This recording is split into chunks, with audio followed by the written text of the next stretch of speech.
trabaho. Katatapos ko lang paliguan yung alaga ko. Kung siyempre hindi yung magpapaligo. Tapos yung buhati pa po. Ayan po, hindi ko nakabinigyo. Papahiran ko po siya ng aloe vera sa aking katawan. Ay, hindi pa sa aking katawan. Sa kanyang katawan. Kasi nagdadry yung balat niya eh. Pahiram ko yung katawan ng aloe vera essential oil.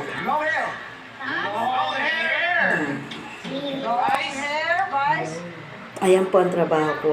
Siya po, pinabantayan ko. Bukod po yun, nag-asikaso po ako dito sa bahay nila, naglalaban, nagluluto. Okay lang po. Hair mo. Nakasaya naman po. Kasi po, wala siyang kasama rito sa bahay sa araw. Sa eskwelahan, kanyang isang asawa sa trabaho. Kaya, pag-araw, kami pong dalawa ang magkasama. Bali, uwian naman po ako sa trabaho. Mapasok ako ng maaga, tapos uwi naman ako ng kanang. Depende po sa uwi ng anak ko anong oras. Minsan maaga ako nakaka-uwi, minsan naman po late na. Kasi depende sa uwi ng anak niya. Diba? Sabi ka tayo. Ayan, pinapahirang ko siya. Alam ko na yung kanta ko. Mahilig ako kumanta. Pero yung kanta, hindi mahilig sa akin. Ano Kasi yung sinunado ako. pala niya kasi nagdadry eh, tapos parang nagbabalat. Dati po siya I don't doktor. care kung sino ito. As long as you're enjoying. Kaya ngayon, dati po siya doktor. Eh, nagkaroon na rin po siya ng sakit. Kaya, yan. Ang tagal na rin nakasawag po yung ganyan. Sabi, naalala ko, sabi niya, nag-ihibig sa kanyang nagmamassage sa regular therapy niya. 15 years na rin siyang ganyan.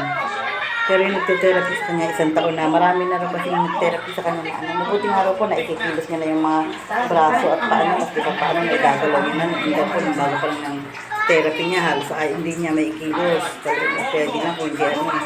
Di ba paano. Kaya, pero hindi niya pa po kayang humawas ng kutsara. Saka tinidor kaya pag kumakain po, pinapakain ko talaga, sinusubuan ko pa po siya. Natatapon po kasi pagka, ano eh, trinay na po kasi, tinatry naman po niya. Kaya hindi, trinay ko rin po. Kaya lang hindi po talaga kaya. Natatapon po yung pagkain. Kaya lang, pag kumakain siya, ako nagpapakain. Yan. Yan po ang trabaho ko sa araw-araw sa kanila. Pinapahiran ko ng essential oil ng kanyang balat kasi po nagdadry. Para naman maging okay. Ayan po. Finish na. Ngayon po ay pupunasan ko yung kanyang buhok. Pupunasan ko po yan para matuyo-tuyo. Basta pa po eh. Para mabawasan yung tuyo. Habang hindi pa tuyo, dyan muna siya sa wheelchair niya kasi pagka natuyo na po, saka ko lang siya ihihiga sa kama. Dyan mo lang siya ilalagay ko sa kama kasi ako yung maglalaba po pagka ano, sila patutuyuin mo na namin yung buhok niya. Yan. Pagkatapos niya, susuklayan ko na siya. Yan po. Yan. Kukunin ko muna yung kanyang suklay. Pagkatapos. Yan. Kukunin ko po yung suklay. Yan. Yung hairbrush niya, kukunin ko. Kukunin ko lang yung kanyang hairbrush. Ayan po. Naayos ko lang. Ayan. Hairbrush niya. Hairbrush ko siya. Oh, buti yung, ano, yung si Vice, no? Ayun ba yung si Vice yung makte? Ang Pombi yung panganay. Eh, sino ba si Vice? Panganay?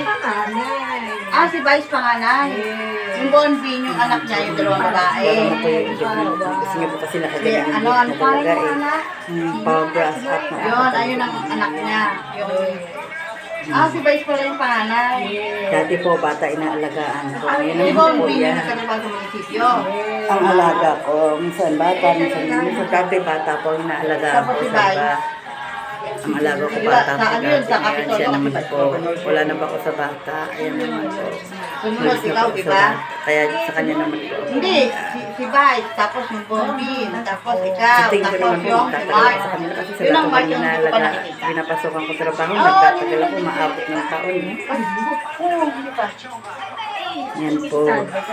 Hindi ko pa na, kasi laging wala naman dyan sa bahay niya. Yan, tapos na. Nasa trabaho, tsaka pagka ano, nasa travel siya, di ba? Kasi yung naano siya sa trabaho niya, travel. Maan po talaga yan, mausap po talaga siya. Pagka ano, mausap po kami talaga, mausap po. Yan po kasi yung isa sa ano, kaya kumuha rin ng makakasama. Yung may makakausap-kausap siya para hindi siya naiinip. Dati po wala siya kasama, siya lang mag-isa.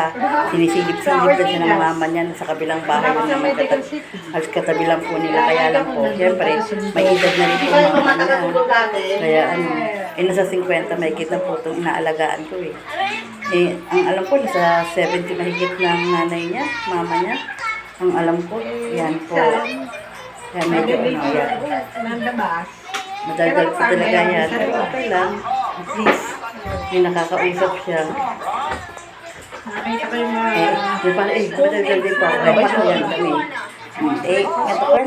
Kwento. Yan na yan. Bye-bye po. Yan, thank you. Sana nag-enjoy kayo sa panunood.